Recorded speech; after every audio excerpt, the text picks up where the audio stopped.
ठीक है हमारा, लेकिन हम एक चीज प्रश्न आपसे पूछना चाहते हैं। आज परसेंटेज सुनिए भाई, परसेंटेज जो भी हो, हम कोई डाकना नहीं, लेकिन हमारा पहला प्रश्न है कि जब आपका स्वराज, हमारे महात्मा गांधी जी का एक बड़ा सपना था कि हम एक स्वराज की स्थापना करेंगे। परिचय दीजिए। मेरा नाम राजेंद्र कुमार सिंह है, मैं गोपालगंज जिले से बिलोंग करता हूं। क्या करते हैं? और हम जो है वहां पर हमारा एक किसानों का गोपालगंज किसान प्रोड्यूसर कंपनी लिमिटेड हमारा एफपीओ है, जिसमें हजारों किसान हमारे साथ जुड़े रहे हैं। ठीक, हम किसानों की समस्या सर आपको बात रखना चाहता हूँ। बहुत किसान की समस्या सुन रही है, आप बताइए। तो अगर आप सत्ता में सर मेरा ही चाहिए, अगर आप सत्ता में आते हैं तो किसानों के लिए क्या कोई कमीशन की स्थापना आप करेंगे? नहीं करेंगे। बैठिए बैठिए, नहीं करेंगे। बैठिए, क्या करेंगे बताएंगे। बैठिए बैठिए।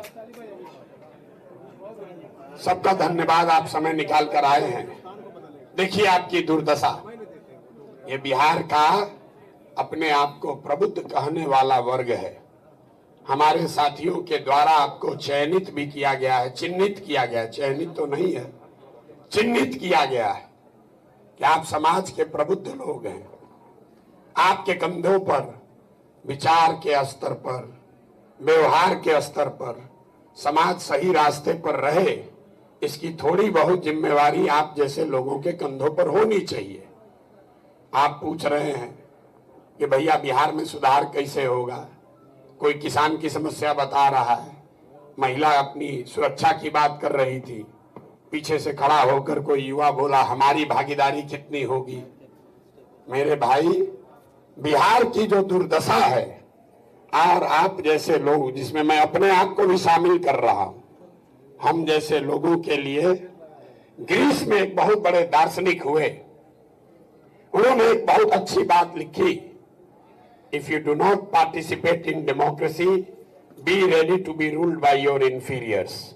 तो बिहार में जो अपने आप को प्रबुद्ध जन कहता है, ताली मत बजाइए, आपके लिए ये सही बात लिखी गई है कि अगर आप राजनीति में भागीदार नहीं बनिएगा तो इस बात के लिए तैयार रहिए कि कोई मूर्ख आदमी राजा बनकर आप पर शासन करेगा। तो बिहार में जितने प्रबुद्ध लोग हैं, ये समझता है हम इतना प्रबुद्ध हैं, हमको राजनीति से क्या लेना देना है, हम तो सबसे ऊपर हैं। तो आप या तो ड्राइंग रूम में बैठ के भाषण करते हैं, गपियाते हैं, या कभी कभी अपने दोस्तों मित्रों के साथ बैठ के चर्चा करते हैं, या तो समाज ने आपको ढकेल के राजनीति से बाहर कर लिया, या आप खुद से ही राजनीति से अलग हो गए। नतीजा ये हुआ कि पिछले 30-40 सालों में, साहब सज्जन ने बताया, आजादी से पहले बढ़िया नेता लोग होते थे। तो भाई मेरे, पिछले 30-40 सालों में जितने समझदार पढ़े लिखे अच्छे लोग हैं वो राजनीति से किनारे हो गए या कर दिए गए। तो बचा जितना लंपट बदमाश माफिया, वही राजा बनकर आप पर हम पर शासन कर रहा है। और प्रबुद्ध आदमी बैठ के चर्चा कर रहा है सुधरेगा कैसे, ये सुधार काहे नहीं रहा है। अरे भाई, शराब का माफिया अगर आपका मंत्री बनेगा तो आपके बच्चे को पढ़ाएगा नहीं, शराब का धंधा ही कराएगा। अगर आपने बालू माफिया को अपना वित्त मंत्री बनाया है तो पहले लूटेगा, आपकी चिंता नहीं करेगा। देखिए आपकी हमारी दुर्दशा, हमने आपने गलत आदमी को अपना राजा बना दिया, उसके बाद बैठ के चर्चा कर रहे हैं कि आदमी गलती क्यों कर रहा है, और अपने आप को प्रबुद्ध बता रहे। इसीलिए ये मंच की स्थापना की गई है कि कम से कम जो विचार के स्तर पर, थोड़ा बहुत आचार और व्यवहार के स्तर पर भी जिनमें थोड़ी बहुत थोड़ा बहुत समझ रह गया है, कुछ करने का जज्बा बच गया है, उनको इकट्ठा किया जाए। पीछे किसी ने पूछा विचार मंच की भूमिका क्या होगी। आपकी भूमिका चुनाव में ज्यादा नहीं है, पार्टी बनाने में आपकी भूमिका नहीं है, आपकी भूमिका चुनाव के बाद है, जिसकी नींव अभी रखी जा रही है कि कल होकर आप जीत कर आ भी जाएं तो आप अताताई ना हो जाएं, समाज से विमुख ना हो जाएं। इसके लिए जरूरी है कि जो विचारवान व्यक्ति हैं वो इससे जुड़े रहें, और जो व्यवस्था बने उसमें आप जैसे सज्जनों का, आप जैसे लोगों के अच्छे विचारों का समावेश सरकार के बनने और उसके चलने में समाहित रहे। इसलिए आप जैसे लोगों को इकट्ठा करने की कोशिश की जा रही है। ये जन सुराज के पूरे परिवार में विचार मंच संख्या के हिसाब से कोई बहुत बड़ा नहीं है। सारी बैठकें बापू सभागार में हुई है। विचार मंच का बैठक एक छोटे कमरे में हो रहा है, क्योंकि ये छोटा वर्ग है संख्या के नजरिए से। लेकिन समाज में अगर आप चाहें तो आपका प्रभाव बहुत बड़ा है, अगर आप चाहें तो। लेकिन आपका अपना जो सोच है, आप लोग ऐसे हैं, किसी ने खड़ा होकर पहले सवाल पूछा कि हम तो आपसे जुड़े हुए हैं, कैसे भरोसा करें कि आप हमको धोखा नहीं दीजिएगा। ये देखिए विचारवानों का प्रश्न है। अगर हमको आपको धोखा देना है तो खड़ा होकर कहेंगे कि हम आपको धोखा देने वाले हैं। इस सवाल का न सर है न पैर है। लोग पूछता है आप पर कैसे भरोसा करें, आप धोखा नहीं न दीजिएगा। मान लीजिए कि हमको धोखा देना है, तो हम इतना बेवकूफ हैं कि खड़ा होकर कहेंगे कि धोखा देंगे। अरे भाई, सब आदमी खड़ा होकर यही कहेगा कि नहीं, हम धोखा नहीं देंगे। इसीलिए आपको ये बताया गया है कि जब शब्दों पर आपको भरोसा न हो तो कथनी को नहीं, करनी को देखिए। हम जो कह रहे हैं उसके आधार पर निर्णय मत लीजिए, जो हम कर रहे हैं उसको देखिए, समझिए, अपने अनुभव के कसौटी पर कसिए और ठीक लगे तब जुड़िए। हमारे कहने को तो हम हमेशा यही कहेंगे कि हम अच्छा ही करेंगे। दूसरी बात, जिनके मन में ये बात है कि भाई अगर पहले के प्रयासों से फायदा नहीं हुआ तो ये प्रयास करना चाहिए कि नहीं करना चाहिए, ये सही सवाल है। तो आप डॉक्टर के पास कभी गए होंगे जीवन में। कोई आपका बच्चा अगर बीमार पड़ गया, भगवान न करे किसी का बच्चा बीमार पड़ जाए, कोई उसको लाइलाज बीमारी हो जाए, डॉक्टर के पास आप जाते हैं और एक दवा है जिस पर एक्सपायरी लिखा हुआ है। ये दवा का एक्सपायरी डेट होता है, दवा खत्म हो गया, उसका कोई लाभ नहीं है। और डॉक्टर साहब बताते हैं कि जो दवा अभी तक हम कर रहे थे वो तो एक्सपायर्ड है, उसका कोई अब लाभ नहीं होने वाला है। लेकिन एक दवा मार्केट में अभी आया है, अभी ट्रायल में चल रहा है, गारंटी नहीं है कि लगाएंगे तो ठीक ही हो जाएगा। लेकिन अगर आप अनुमति दें तो हम आपके बच्चे को देकर देख सकते हैं, संभव है 50% शायद काम कर जाए। तो आप क्या कहिएगा, जो दवा फेल हो गया उसको दीजिएगा, कि जो नई दवा बाजार में आई है जिसमें 50% काम करने की संभावना है उसको दीजिएगा? तो भैया जो पहले से दल यहाँ है वो सब एक्सपायर्ड फेल दल है। जन सुराज जो आप बना रहे हैं इसमें 5% हो सही हो, लेकिन 5% तो संभावना है कि शायद ठीक हो जाए। तो निर्णय आपको करना है कि 100% फेल वाले के साथ रहना है, कि जिस सब में 5-10% संभावना है वहीं। हम 100% संभावना की बात नहीं कर रहे हैं। अगर 5% भी संभावना है तो बिहार के हर व्यक्ति को ये प्रयास करना चाहिए। क्यों? आपके पास पहले से विकल्प जो है वो तो सब जीरो है। अरे किसी दूसरे राज्य में अगर कोई नया प्रयास होता तो एक बार को जनता ये सोचती कि जो पहले से चल रहा है इससे अच्छा कोई होगा कि नहीं। बिहार में तो इतना गर्त में है, आपके पास कोई विकल्प नहीं है, तो जो विकल्प मिल रहा है इससे तो बढ़िया होगा जो पहले से 30 बरस से चल रहा है। तो इस पर दिमाग मत लगाइए कि इसमें कितना सफलता मिलेगी। सफलता उसमें उतनी ही मिलेगी जितना समाज ईमानदारी से इस सफलता को के पीछे अपनी ताकत और बुद्धि लगाएगा। प्रशांत किशोर के कहने से कुछ नहीं होगा। आप फिर देखिए जितने प्रबुद्ध लोग हैं, ज्यादातर लोगों ने सवाल किया आपका दल, आप अपने दल में हिस्सेदारी कितना दीजिएगा, पुराना कार्यकर्ता नया कार्यकर्ता को कैसे कीजिएगा, महिला के सुरक्षा के लिए क्या कीजिएगा। अरे भाई, हमारा तो कोई दल ही नहीं है। आपकी मानसिक गुलामी का असर देखिए।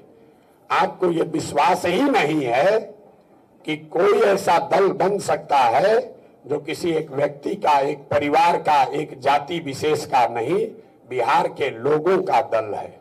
2 तारीख को जब दल बनेगा तो प्रशांत किशोर का दल नहीं होगा, उसका नेतृत्व प्रशांत किशोर नहीं करेंगे। वो बिहार के वो सारे लोग जो ये नई व्यवस्था बनाना चाह रहे हैं, वो लोग मिलकर दल बना रहे हैं और मिलकर ही उसका संविधान, उसका नेतृत्व तय करेंगे। प्रशांत किशोर की भूमिका क्या है? प्रशांत किशोर की दो भूमिका है। एक भूमिका जो हमने तय की हुई है पहले से, समाज को जगाने समझाने का काम।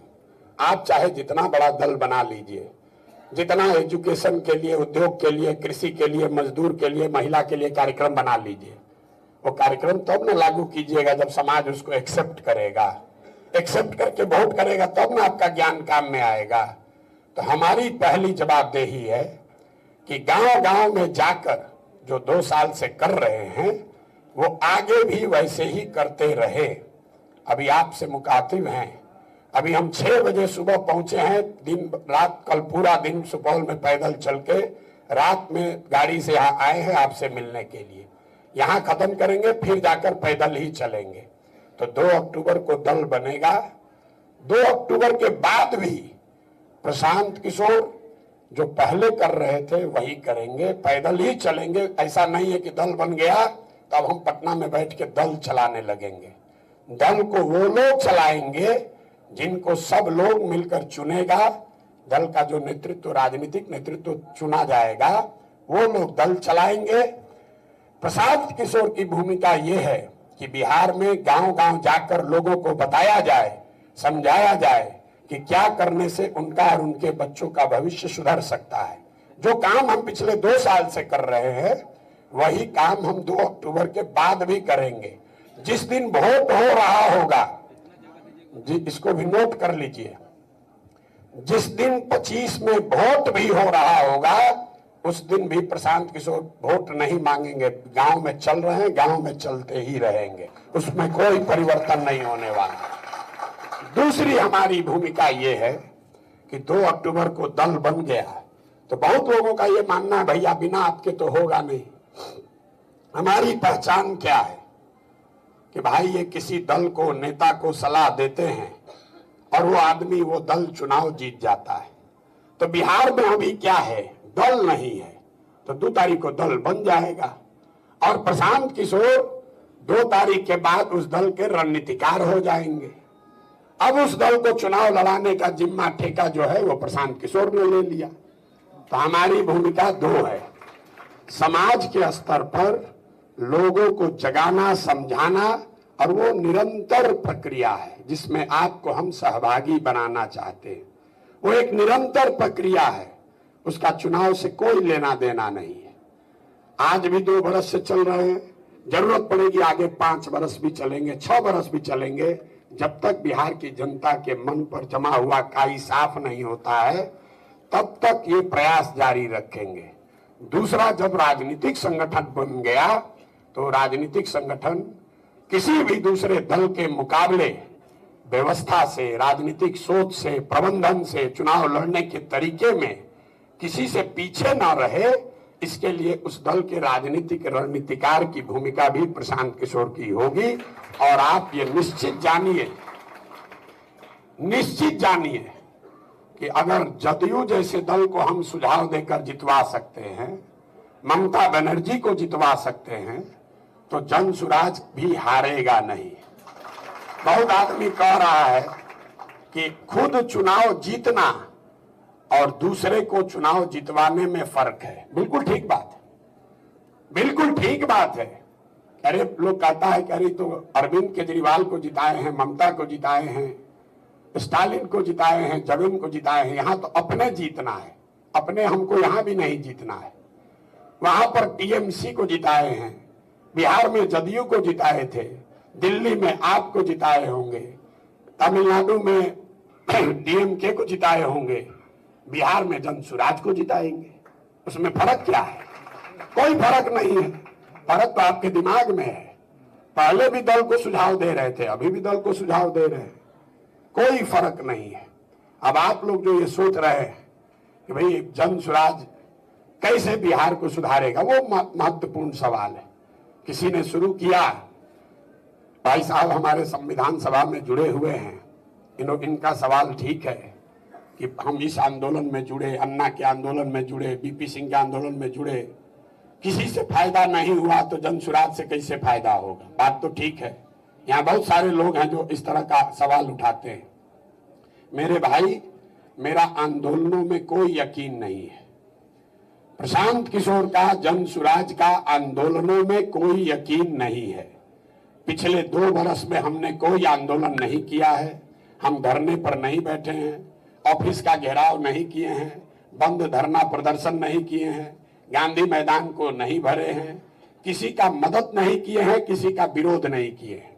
चुपचाप खाली गांव में 10, 15, 20 आदमी के साथ पैदल चल रहे हैं।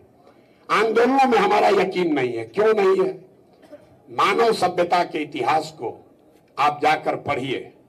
बिहार में नहीं, देश में नहीं, पूरे दुनिया में मानव सभ्यता के इतिहास को आप पढ़ेंगे तो आपको पता चलेगा कि फ्रांस की क्रांति को अगर अपवाद के तौर पर हटा दिया जाए तो दुनिया में आज तक किसी भी आंदोलन से सृजन का, समाज के सृजन का कोई काम नहीं हुआ है। आंदोलन सृजन का हथियार है ही नहीं। ये आपके मन में भ्रम है। आंदोलन तेज हथियार जैसा है जिससे आप बड़े से बड़े वृक्ष को काट सकते हैं, उससे पौधे को पेड़ नहीं बना सकते।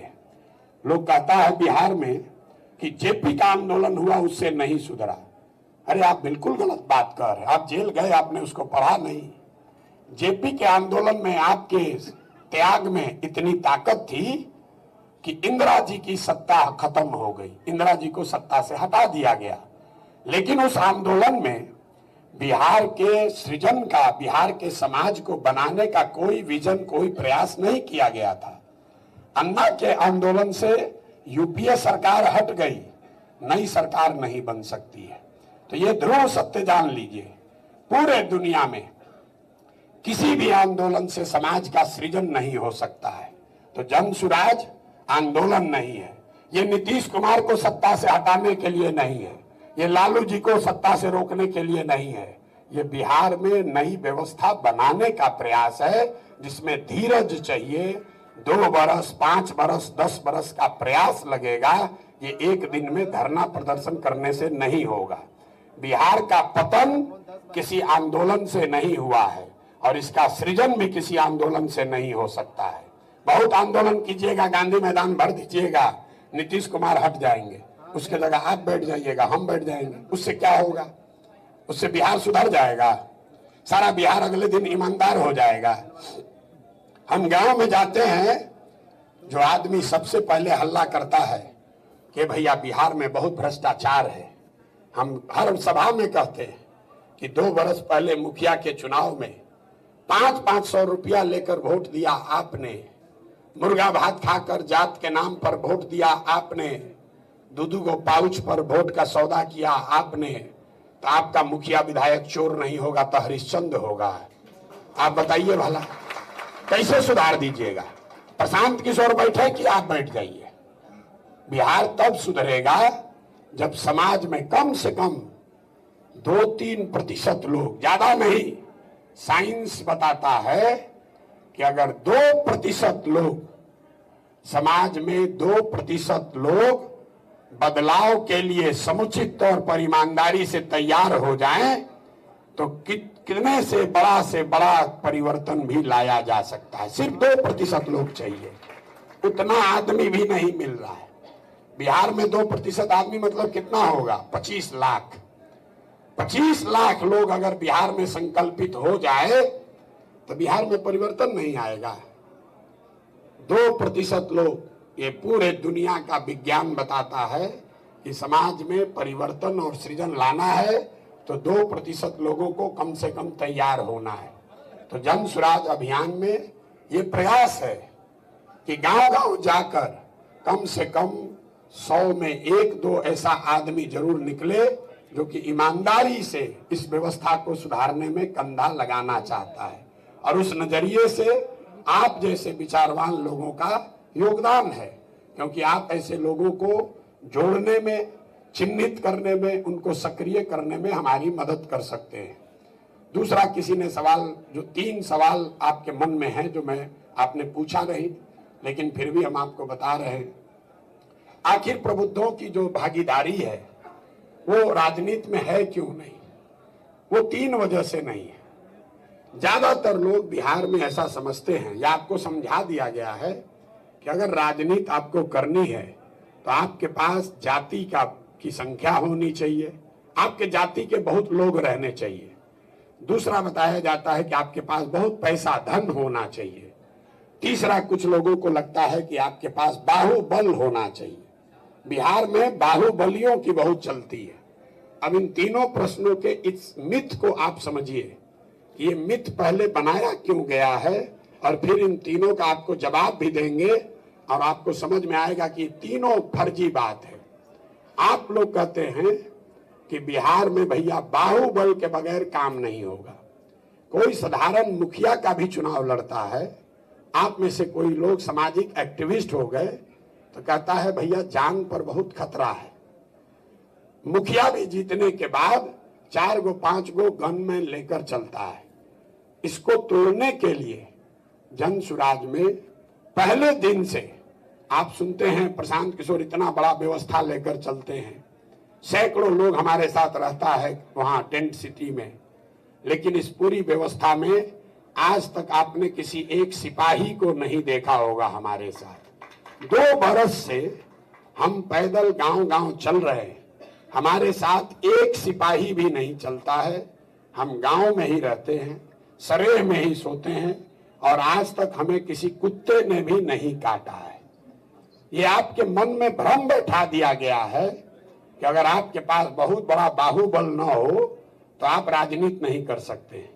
अगर आप मुखिया होने के नाते, अगर छोटे ग्राम स्तर के या ब्लॉक स्तर पर नेता होने के नाते आप पर जान का खतरा है, तो हमको तो लोग अभी तक तोप से उड़ा देना चाहिए था। हम तो सबके गांव में जाकर लालू नीतीश मोदी तीनों को ठोक रहे हैं, हमको तो कोई नहीं है वो पत्थर भी मार रहा है। ये आपके मन में भ्रम बैठा दिया गया है।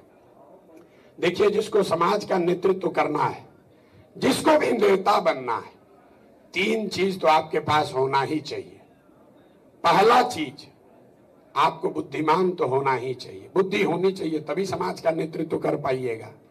दूसरा, आपके अंदर कोई ना कोई थोड़ा बहुत चरित्र होना चाहिए, कैरेक्टर होना चाहिए, अच्छा हो खराब हो, चरित्र जरूर होना चाहिए। और तीसरा, आप में साहस होना चाहिए। अब बात को पूरा समझिए, अगर आप बुद्धिमान नहीं हैं तो भी काम चलेगा, अपना बुद्धिमान साथी को बैठा लीजिएगा अगल बगल, सलाहकार बुद्धिमान रहेगा तो काम आपका चल जाएगा। आप देखते हैं जो पढ़ा लिखा नहीं है नेता बन गया, उसके अगल बगल बढ़िया IAS IPS सब बैठ जाता है, बड़े बड़े विद्वान उसको सलाह देते हैं, उसका नेतागिरी चलता है। चरित्र जो है, कैरेक्टर जो है राजनीति में, वो रिलेटिव है। आपका चरित्र खराब है, लेकिन अगर आपसे मेरा बहुत ज्यादा खराब है तो आपका अच्छा लगने लगेगा, तो उससे भी काम चल जाएगा। एक ही चीज है जिसके बगैर राजनीति नहीं हो सकती है, वो है साहस। अगर आपके पास गूदा नहीं है, साहस नहीं है, तो आप समाज का नेतृत्व नहीं कर सकते हैं। अगर आपको किसी समूह का नेतृत्व करना है तो सबसे आगे ही चलना पड़ेगा। ये मानकर चलना पड़ेगा कि गोली लगेगी तो सबसे पहले हमको लगेगी। ये नहीं हो सकता है कि सैकड़ों के समूह में सबसे पीछे आप चलिए, भीड़ में छुपे रहिए, आप फिर सोचते हैं कि नेतृत्व भी हम ही करें। तो आप में अगर वो साहस नहीं है तो आप नेतृत्व नहीं कर सकते हैं। समाज में बाहुबल का बहुत असर है, इसका ढाल मत बनाइए।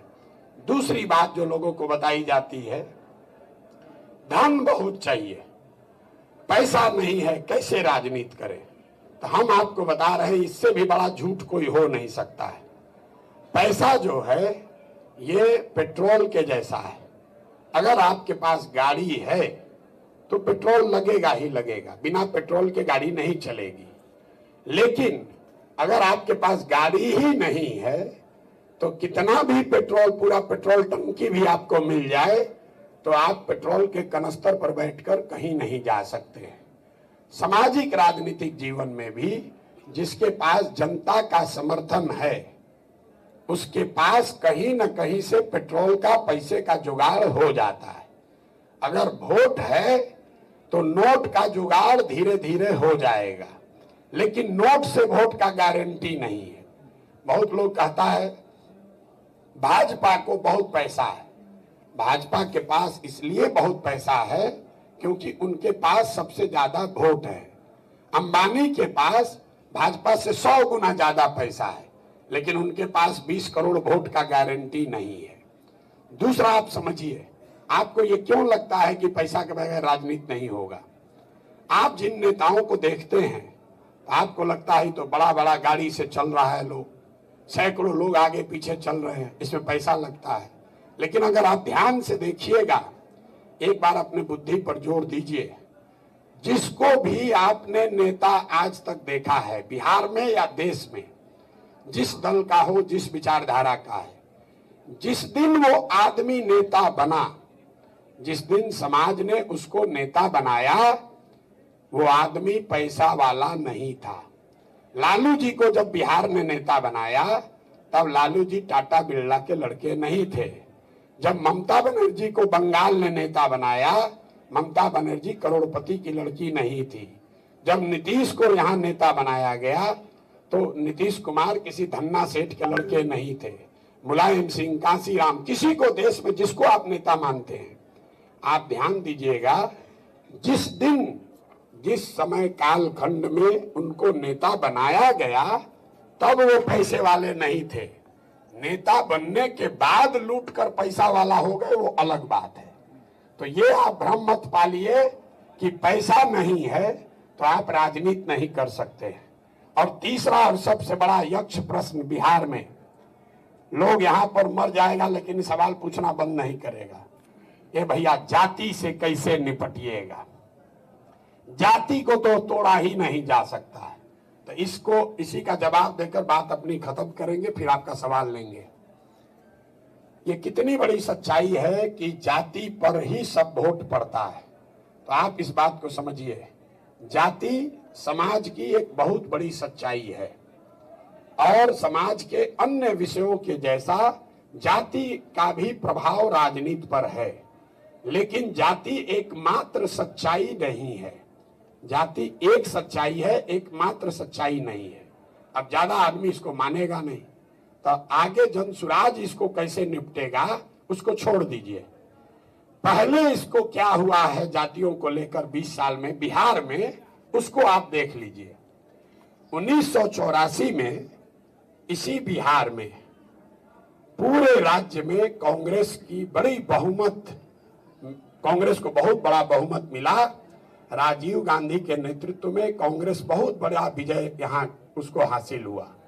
आप लोगों से पूछेंगे कि भाई आप लोग तो प्रबुद्ध लोग हैं, बताइए कि राजीव गांधी के कांग्रेस को 1984 में बिहार में इतनी बड़ी सफलता कैसे मिली? ज्यादातर लोग बताएंगे कि भैया वोट राजीव गांधी को नहीं मिला। वो जो इंदिरा गांधी की मृत्यु हुई, उससे जो सहानुभूति की लहर बनी, उसमें लोग जात पात भूलकर सब जाकर कांग्रेस को वोट दिया। इस बात को आप लिख लीजिए, इंदिरा गांधी की मृत्यु और कांग्रेस का जीतना। दूसरा, फिर आपसे पूछेंगे कि भैया ये बताइए 84 में तो इंदिरा गांधी का मृत्यु हुआ था, 1989 में बीपी सिंह के नेतृत्व वाला जनता दल कैसे जीत कर आ गया? बीपी सिंह के जाति के तो 2-3% लोग ही बिहार में रहते हैं। तो आप में से प्रबुद्ध लोग बताएंगे कि भैया वो बीपी सिंह को वोट खाली नहीं पड़ा, बोफोर्स इतना बड़ा मुद्दा था, भ्रष्टाचार, कि बोफोर्स के नाम पर लोगों ने कहा, भाई साहब नारा बता रहे थे, राजा नहीं फकीर है, देश की तकदीर है, और सब लोग जाकर बीपी सिंह को वोट दे दिया। इसको भी लिख लीजिए। फिर पूछेंगे, अच्छा भैया 2014 में बिहार में क्या हुआ? भाजपा को अचानक से इतनी ज्यादा सीट कैसे मिल गई? आप बताइएगा। भैया भाजपा का बिहार में कुछ भी नहीं है, यहां पर तो लालू नीतीश ही बड़े नेता हैं। लेकिन 14 में जो मोदी जी का लहर चला, तो समझिए कि समाज का हर वर्ग नरेंद्र मोदी के नाम पर जाकर भाजपा को वोट दे दिया। इसको भी लिख लीजिए। फिर पूछेंगे 2019 में क्या हुआ? भाजपा को 40 में 39 सांसद कैसे जीत गया? आप में से होशियार लोग बताएंगे, भैया 19 में बहुत कांटे का मुकाबला था। एक एक सीट पर लड़ाई था। लेकिन जो पुलवामा हुआ ना, अरे बाप रे बाप, पुलवामा के बाद घर घर से आदमी जाकर मोदी को वोट दे दिया। इन चारों बातों को आप कागज पर लिखिए और लिखकर एक बार पढ़िए। 1984 एक घटना है, एक बड़े नेता की मृत्यु और उस मृत्यु से बनी हुई सहानुभूति की लहर। 1989 में एक विषय है बोफोर्स भ्रष्टाचार और उसके खिलाफ बना हुआ लहर। 2014 एक व्यक्ति है नरेंद्र मोदी, उसकी बनाई हुई लहर। 2019 राष्ट्रीय सुरक्षा राष्ट्रवाद का मामला और उससे बनी हुई लहर। ये आपको क्या दिखाता है? अगर कोई व्यक्ति, अगर कोई घटना, अगर कोई विषय, अगर कोई विचारधारा समाज के इमेजिनेशन को कैप्चर कर ले तो समाज में ये ताकत है, वो जातियों से ऊपर उठकर वोट करता रहा है। आगे करेगा कि नहीं छोड़ दीजिए, पीछे करता रहा है। अब बीच में कई चुनाव का आपको हमने उदाहरण नहीं दिया। आपको क्यों लगता है कि जाति पर वोट पड़ता है? इसलिए कि बीच के कई चुनावों का हमने जिक्र नहीं किया, 4 ही का किया। तो जब समाज में ऐसी चुनाव के समय कोई विचार नहीं, कोई चेहरा नहीं, कोई घटना नहीं, तो पत्रकार कहता है कि चुनाव लोकल मुद्दा पर हो रहा है। तो समाज को ये लगता है कि दोनों लड़ने वाला तो एक के जैसा दिख रहा है, तो चलो भाई अपने जाते वाले को दे देते हैं।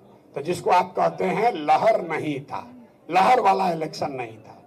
इसमें बहुत सारे लोग पत्रकार बैठे न मानेंगे, कहेंगे ना ये तो लोकसभा का न उदाहरण दिए थे, विधानसभा में तो जाते चलता है।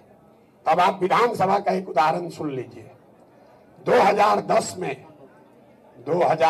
में नीतीश कुमार और भाजपा के गठबंधन को बिहार में 206 सीट आया। तब भाजपा में नरेंद्र मोदी की इतनी चलती नहीं थी। तब भाजपा में सुशील मोदी थे, नरेंद्र मोदी नहीं थे बिहार के नजरिए से। नीतीश जी के नाम पर भाजपा के साथ उनको 206 सीट आया। सामने से मुकाबला था लालू जी, रामविलास जी और कांग्रेस, तीनों एक साथ थे। फिर भी एनडीए को 206 सीट आया। वही गठबंधन फिर 2020 में चुनाव लड़ा विधानसभा का। इस बार नीतीश बाबू के साथ साथ नरेंद्र मोदी की भी ताकत थी, अमित शाह भी थे, भाजपा का बढ़ा हुआ प्रभाव भी था, राम मंदिर भी था, सब था। और सामने से लालू जी नहीं थे, तेजस्वी थे। कांग्रेस भी 2009 के मुकाबले कमजोर हुई थी और रामविलास पासवान जी का दल भी उस गठबंधन में नहीं था। इसके बावजूद उस गठबंधन को 125 सीट आने में दम निकल गया। क्या हुआ? एनडीए को वोट देने वाला सब जाति चला गया बिहार छोड़कर? नहीं, ये इसलिए फर्क हुआ कि नीतीश बाबू के पहले टर्म को बिहार के सामान्य लोग मानते हैं कि पहले 5 साल बहुत अच्छा काम हुआ था। तब काम भी था और जातियों का समीकरण भी था, तो 206 सीट जीते। और जब 2020 में चुनाव लड़ने आए तो काम नहीं था, खाली जाति का समीकरण था, तो 125 सीट भी नहीं आया। लोग इससे भी नहीं मानेंगे ना, यही तो विधानसभा है, गांव गांव में तो पड़ता ही है कि जात के नाम पर वोट। आपको एक अंतिम आंकड़ा दे रहे हैं। पिछले चुनाव में बिहार में 82% मुखिया लोग चुनाव हारे हैं और करीब करीब 90% वार्ड सदस्य चुनाव हार गया। क्यों हारा? ये नल जल में जो घोटाला हुआ, घर घर में जो चर्चा हुआ कि नल जल में बड़ा घोटाला हुआ है, इसके वजह से 90% वार्ड सदस्य और 82% मुखिया लोग चुनाव हारे। अगर सिर्फ जाति ही फैक्टर होता, पैसा और मुर्गा भात ही फैक्टर होता, तो 80% सिटिंग मुखिया चुनाव हारता कैसे? कैसे हारता आप बताइए। और एक अंतिम बात समझ जाइए, मान लीजिए कि हमारे कितना भी कहने पर आप नहीं मानते हैं, आपको लगता है ना भैया वोट तो जाते पर पड़ेगा, तो आप ऐसे समझिए कि अगर आपको राजनीति के जरिए समाज का अगुवाई करना है तो आपके पास ये विकल्प नहीं है कि समाज में सब कुछ सुधर जाए तब आप आइएगा नेतागिरी करने। जाति न रहे, धन बल न रहे, बाहुबल न रहे तब आएंगे। अरे भाई तो न जाति कभी खत्म होगा ना कभी आप राजनीति में आइएगा। और अगर कोई राजनीति में अगर समाज से कोई जाति खत्म कर दे तो फिर आपकी जरूरत क्या है? उसी आदमी को नेता रहना चाहिए। अगर किसी के प्रयास से धन बल बाहुबल का प्रभाव खत्म हो जाए तो उसी आदमी को समाज का नेतृत्व करना चाहिए। आपको क्यों होना चाहिए? तो आप जो घर में बैठे हैं सोच रहे हैं कि सब सुधर जाएगा तब चलेंगे, तो जब सब सुधरिए जाएगा तो आपके आने की जरूरत क्या है रे भाई? तो ये भ्रम मत पालिए। अगर आपको काम करना है, समाज का नेतृत्व करना है, छोटे बड़े जिस रोल में भी करना चाहते हैं, तो समाज की जो कमियां हैं और समाज की जो ताकत है दोनों को समझकर उसका समायोजन करके ही आपको उसका नेतृत्व करना है। समाज एकदम अच्छा हो जाएगा तब हम राजनीति करने आएंगे, ऐसी सोच रखना ठीक नहीं है। अब दो चार लोगों ने सवाल किया जन सुराज के में कार्यकर्ताओं के स्थान पर। तो भाई हम लोग की हालत ये है, मास्टर साहब आप तो गोपालगंज में संगठन के मुखिया रहे हैं।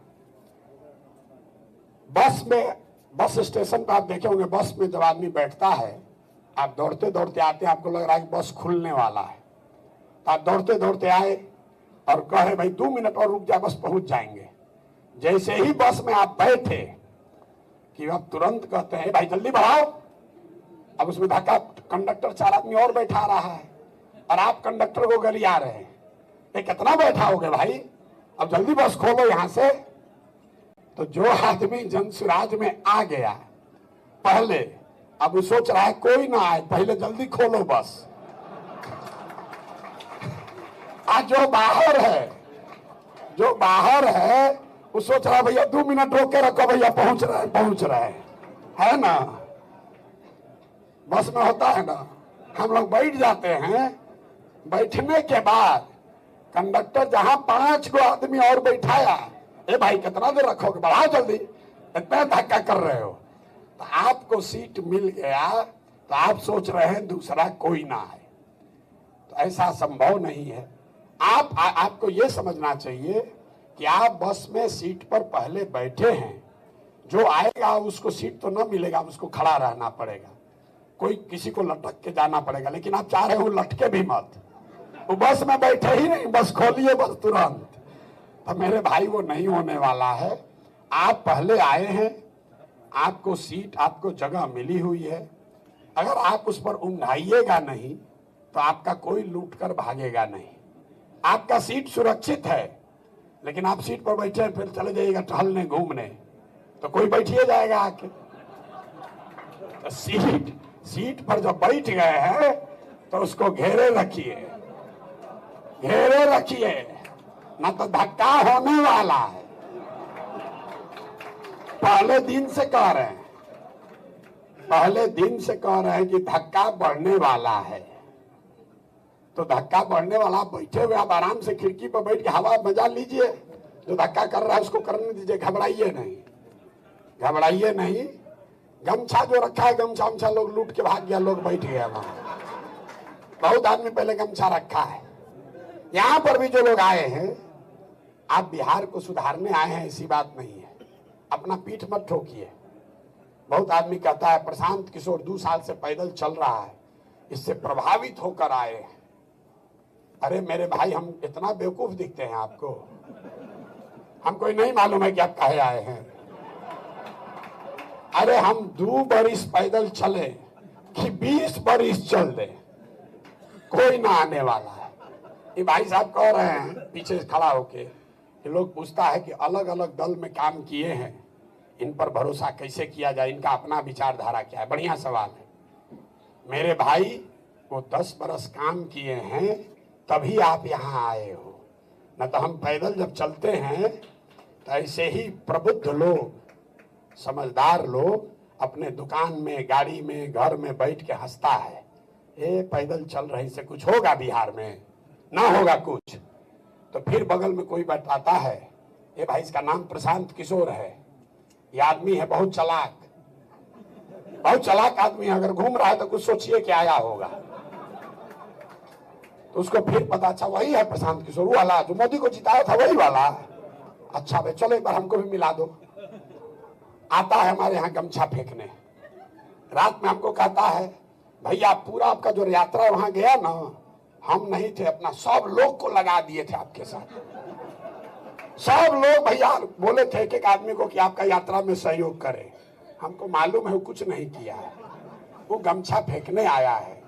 इसलिए आया है कि उसको मालूम है कि यही प्रशांत किशोर है। कल होकर अगर व्यवस्था कहीं पलट दिया तो ना दुकान बचेगा ना दौरी बचेगी। तो सोचता है चलो इधर गमछे डाल दे। पहले है वो वही भाजपा में, है वही राजद में, रहेगा जदयू में, अभी वहां सरकार में है, पैसा वैसा कुछ कमा रहा है। उसको छोड़ के जदयू हमारे पास काहे आएगा? लेकिन उसको डर है, डर है कि ये प्रशांत किशोर है, ये 10 बरस इस आदमी ने काम किया। हमारी पहचान क्या है? हम किसी मुख्यमंत्री प्रधानमंत्री के तो लड़के हैं नहीं।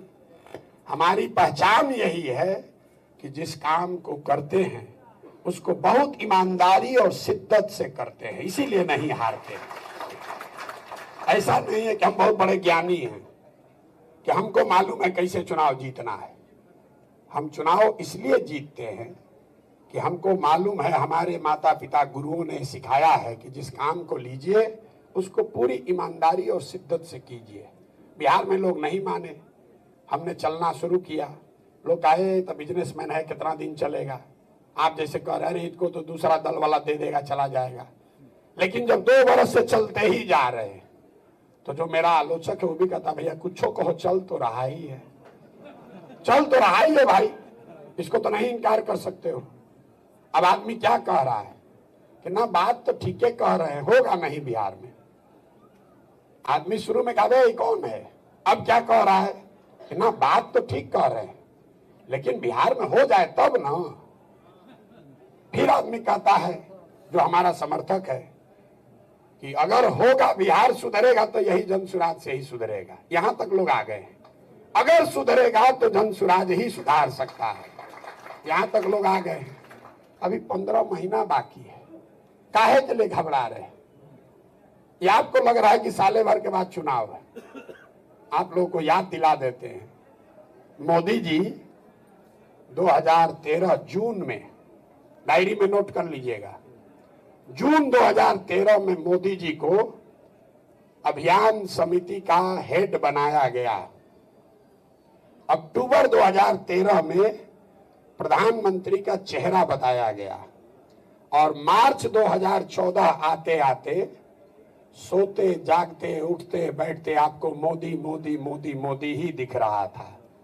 तो अभी जनसुराज दल 2 अक्टूबर को बनने दीजिए, 6 महीना में जहां खड़ा होगे जनसुराजे दिखेगा, बैठोगे जनसुराजे दिखेगा, सोओगे जनसुराजे दिखेगा, दूसरा कुछ नहीं दिखने वाला है। अभी हमने प्रचार शुरू ही नहीं किया, अभी तो पैदल चल रहे हैं, दल बनाए ही नहीं। अरे जिस काम के लिए आप हमको जानते हैं उसके लिए तो दल बनाना ना पड़ेगा, तो दल पहले बन जाने दीजिए। अब फिर 2 तारीख से देखिएगा कि चुनाव प्रचार कैसे होता है। जो हमारे समर्थक लोग हैं, शुभचिंतक है, वो कहता है कि भैया बातचीत तो चल रहा है लेकिन 10 में 5 गो 6 गो आदमी आजकल जनसुराज के बारे में जानता है। तो हम कहते कितना जानता है? कहते 5-6 आदमी जानता है भैया, 4 गो 5 गो अभी वो नहीं जानता है। तो हम कहते तो हम तो लोग तो जीत जाएंगे इतना से। कहता कैसे? तो मेरे भाई चुनाव जीतने के लिए तो 10 में 3 आदमी का वोट चाहिए। मोदी जी को कितना वोट आया है? 36%। 36 कितना हुआ? 10 में 3। 2014 में मोदी जी को 31% वोट आया था, मतलब 10 में 3 आदमी अगर वोट दे दिया तो चुनाव जीत गए। अब आपको समझे में नहीं आ रहा है। हम बंगाल में चुनाव कर रहे थे दीदी का, तो मेरे जो मित्र दोस्त हैं, तो जो भी गया बंगाल बोला भैया 200 सीट जीत रहा है भाजपा। हम लोग को भी चिंता होती है। उसको बोले अच्छा जाओ जरा पत्रकार हो, देख कर आओ कैसे तुमको लग रहा है कि 200 सीट आ रहा है। तो गया, 2 दिन घूम कर आया, बताया बिल्कुल ठीक बात है, भाजपा को 200 सीट आ रहा है। कैसे? बोला जिससे मिले सब भाजपा नामे ले रहा है खाली। हम लोग कितना लोग से मिले? अरे भैया पूछो मत, 100 से मिले होंगे तो सब का सब भाजपा बोल रहा है। हम बोले किससे मिले? हिंदू से मिले, मुसलमान से मिले, किससे मिले? बोले ना, मुसलमान बस्ती में नहीं गए थे, मुसलमान तो आप लोग को दे ही रहा है, हिंदू को चेक करने गए थे। पत्रकार लोग यही कहता है ना, चेक करने गए थे, हिंदू किसको दे रहा है, अति पिछड़ा किसको दे रहा है। तो बोला अच्छा क्या पाए? बोला कि 100 में समझिए 70 आदमी, 100 में 70 आदमी जो हिंदू है वो भाजपा में वोट भाजपा को, बंगाल में वोट भाजपा को कह रहा है। तो हम कहे एकदम ठीक है डेटा, ही बिल्कुल एकदम जांच लिए, एक भी, हम तो आपके अपने आदमी हैं, गलत काहे बोलेंगे। तो हम बोले बस ठीक हो गया, 200 सीट हम लोग जीत जाएंगे। बोला ये कैसे? हम बोले भैया हमको 10 में 3 को हिंदू चाहिए, 10 में 3 हिंदू अगर बंगाल में आपको वोट दिया तो आपका वोट हुआ 21%, 28% मुसलमान दे ही रहा है, तो कितना हुआ? 49, जीत कर आ गए घर। आपको लग रहा है आप जाके गणित बतिया रहे हैं वहां पर के भैया सब तो आदमी भाजपा को दे रहा है।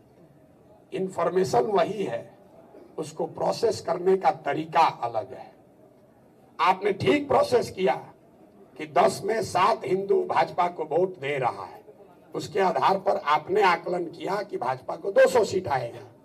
हम आकलन करके बता रहे हैं कि 10 में अगर 3 हमको दे रहा है तो हमको 200 सीट जीतने के लिए इतना ही वोट चाहिए, और जीत कर उतना ही आए, उतना ही 49% वोट टीएमसी को आया है। तो घबराइए नहीं।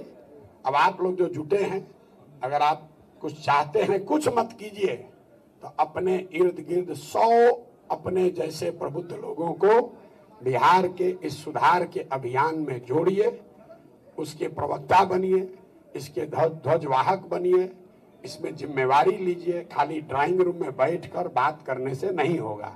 एक अंतिम बात, कई लोग आप में से पैसे वाले लोग हैं, समाज में, बिहार में किसी के पास पैसा तो है नहीं, लेकिन बिहार के नजरिए से पैसे वाले हैं। हम अक्सर कहते हैं बिहार में पैसा किसी के पास नहीं। जिसके पास बिहार में 100 करोड़ रुपया आ गया, अब उसको पता ही नहीं चल रहा है कि धरती पर रहे कि आसमान में उड़े। 100 करोड़ रुपया जिसके पास आ जाए, उसको पता ही नहीं है कि उसको धरती पर आना है कि आसमान पर उड़ना है। तो हम अक्सर कहते हैं भैया 100 करोड़ रुपया अपना जमींदारी बेच के ले जाओगे बॉम्बे, तो एगो 100 करोड़ में फ्लैट भी नहीं खरीदाएगा। तो ये बिहार की दुर्दशा है।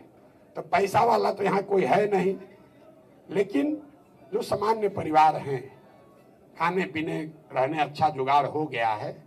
आपको अगर ये लगता है कि बिहार का कुछ भी हो, हमरा तो ठीक है, हमारा लड़का तो बंगलोर में पढ़ रहा है, दिल्ली में पढ़ रहा है, वहां से नौकरी इन्फोसिस में, टीसीएस में मिल गया है, तो आपको ये बता दें कि आपकी दुर्दशा गरीब के मुकाबले ज्यादा है।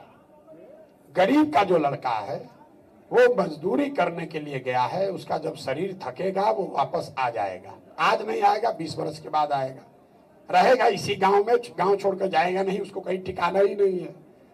लेकिन जो सामान्य परिवार के बच्चे हैं, जो नौकरी करने बाहर चले गए, आप लिख के रख लीजिए, आप जितना मेहनत करके पैसा कमा रहे हैं, जो घर बनवा रहे हैं, आपके बच्चों को के हाथ लगने वाला नहीं है। क्योंकि आपका बच्चा पढ़ लिख कर नौकरी करके वापस बिहार में आने वाला नहीं है। आप हम लोग की दशा देख लीजिए। हम लोग के घर में एक देखिए, बैठे हुए हमारे गांव के एक आदमी केदार जी हमारे घर पे रहते हैं। हमारे बाबूजी लोग बहुत बड़ा घर बनवाए हैं, एक सासाराम में बनवाए, फिर बक्सर में बनवाए, यहाँ मेरा बेटा रहेगा, यहाँ पतो रहेगा, घंटा वहां दिया जलाने वाला भी कोई नहीं बचा हुआ। अगर जहाज डूबेगा तो उसमें बैठा हुआ हर व्यक्ति डूबेगा। अगर बौद्धिक तौर पर, आर्थिक तौर पर, किसी भी नजरिए से आप भगवान की दया से समाज में आगे हो गए हैं, तो आपकी ये महती जिम्मेवारी है कि जो लोग समाज के पीछे छूट गए उनके लिए कुछ न कुछ कीजिए। अपना पेट भर लीजिए, लेकिन अपना पेट भरने के बाद किसी एक आदमी जिसको कि आप खाना खिला सकते हैं उसकी चिंता न करना मानवता नहीं है। इसलिए अगर आप अपने आप को प्रबुद्ध बताते हैं, अपने आप को सक्षम समझते हैं, सक्षम सिर्फ पैसे से नहीं, अगर आप दिमाग से, शरीर से, सामाजिक स्तर पर सक्षम हैं तो आपकी हमारी ये जिम्मेवारी है कि बिहार में समाज में जो लोग पीछे छूट गए हैं उनके लिए कुछ न कुछ किया जाए। और अगर नहीं कीजिएगा तो आप ये मान कर चलिए कि आपका भी भविष्य उज्जवल नहीं होने वाला है। करना ही है, खाली बात करने से नहीं होगा, सबको थोड़ा थोड़ा प्रयास करना पड़ेगा। प्रयास हम करें या आप करें, प्रयास आज हो या 20 बरस के बाद हो, करना तो किसी न किसी बिहार के व्यक्ति को ही पड़ेगा। ये बात आप समझ लीजिए। अगर आप और हम प्रयास नहीं करेंगे, आज या 10 बरस के बाद प्रयास नहीं होगा, तो कोई तमिलनाडु, दिल्ली से आकर बिहार की चिंता नहीं करेगा। इन्हीं बातों के साथ हम अपनी बात खत्म करेंगे। महिला सशक्तिकरण बिहार में सिर्फ कानून बना देने से महिलाओं की सुरक्षा की स्थिति नहीं सुधर सकती है। तो ये तुरंत वाला जो आंसर है, महिलाओं की स्थिति तब सुधरेगी जब उनकी शैक्षणिक और आर्थिक स्थिति सुधरेगी।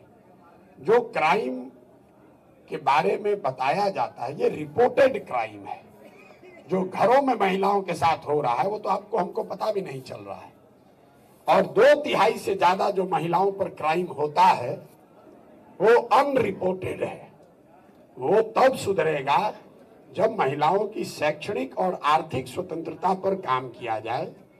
7% से कम महिलाएं ही बिहार में ग्रेजुएशन कर रही हैं, सिर्फ 7%।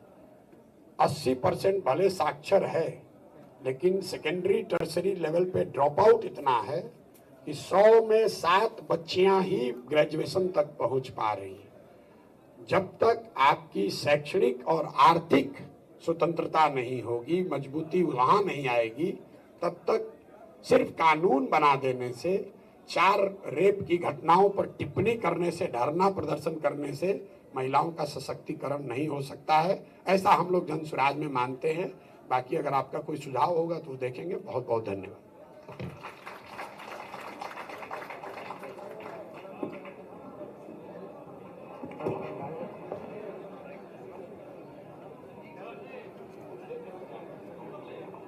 हाँ, अभी भी कुछ प्रश्न करना चाह रहे हैं क्या? माइक जा रहा है, आप तक माइक जा रहा है। हेलो हेलो हेलो हेलो, आ रही है आवाज? हाँ, थोड़ा शांति, धैर्य रखें। धैर्य का परिचय दीजिए। सर नमस्कार, मेरा नाम विकास सिंह है, मैं करेहगर विधानसभा से आता हूं और हमारी आपकी मुलाकात बहुत पुरानी है। मैं 2018 में दिल्ली में जो कि थिन पॉलिटिक्स, उस समय से मैं आपसे जुड़ा हुआ हूं। इन एंड आउट, बीच में बहुत सारी बार बात भी हुई है। तो सवाल ये है कि जैसे अभी हम लोग ये विचार मंच का गठन किए हैं, यहाँ के लोकल लोग इसमें पार्टिसिपेट कर रहे हैं। जो लोग पलायन कर गए, आज वो भी बहुत उम्मीद से देख रहा है बिहार की तरफ, तो उन लोगों को भी इसमें कैसे पार्टिसिपेट किया जाए? अगर उनकी जगह अगर आप कुछ बनाएं नॉन रेजिडेंट बिहारीज के लिए, जो 50 लाख से ज्यादा बिहारी बिहार से बाहर रह रहे हैं, वो अपने अपने सिटी में, अपने अपने शहर में जन स्वराज का चैप्टर बना रहे हैं। सिर्फ देश में नहीं, 26 अलग अलग देशों में लोगों ने जन स्वराज ओवरसीज बनाया है। 2 अक्टूबर को जब दल बनेगा तो आपको उन देशों से आए हुए वो बिहारी भी दिखेंगे जो अमेरिका से लेकर ऑस्ट्रेलिया, न्यूजीलैंड तक वहां पर जन स्वराज की संस्थाओं का गठन कर रहे हैं। पहली बार बिहारी ब्रदरहुड के नाम पर, बिहारी होने के नाम पर एक साथ, इससे पहले तेलुगु संगठन है, गुजराती संगठन है। पहली बार जन स्वराज के आने के बाद से पूरे दुनिया में 26 देशों में जेएसओ, जन स्वराज ओवरसीज का संगठन बना है। और जो देश के जो 10 बड़े शहर हैं जहां पर 5 लाख से ज्यादा बिहार के लोग रहते हैं, वहां पर जन स्वराज का विधिवत संगठन बनाकर अभी घोषित किया जा रहा है।